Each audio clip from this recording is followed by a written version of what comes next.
Stave 1, Marley's Ghost. In this extract we are told some vital information about Ebenezer Scrooge and his deceased business partner Jacob Marley. Marley was dead, to begin with. There is no doubt whatever about that. The register of his burial was signed by the clergyman, the clerk, the undertaker and the chief mourner. Scrooge signed it, and Scrooge's name was good. Upon change for anything he chose to put his hand to, old Marley was as dead as a doornail. Mind, I don't mean to say that I know of my own knowledge what there is particularly dead about a doornail.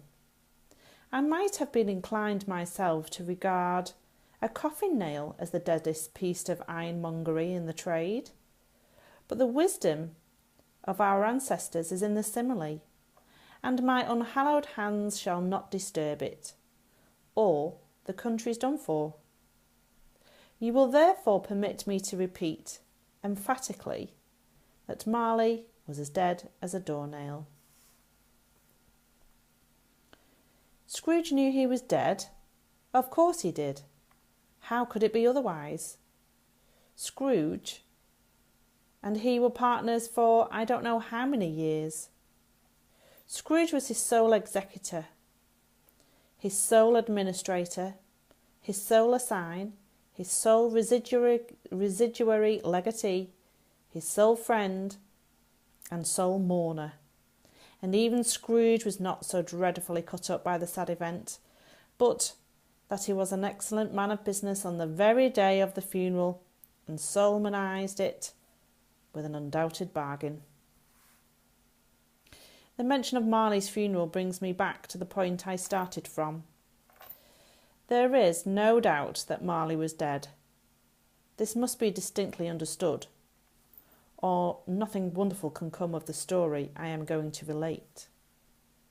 If we were not perfectly convinced that Hamlet's father died before the play began, there would be nothing more remarkable in this tale in his taking a stroll at night in an easterly wind upon his own ramparts than there would be in any other middle-aged gentleman rashly turning out after dark in a breezy spot, say St. Paul's churchyard, for instance, literally to astonish his son's weak mind.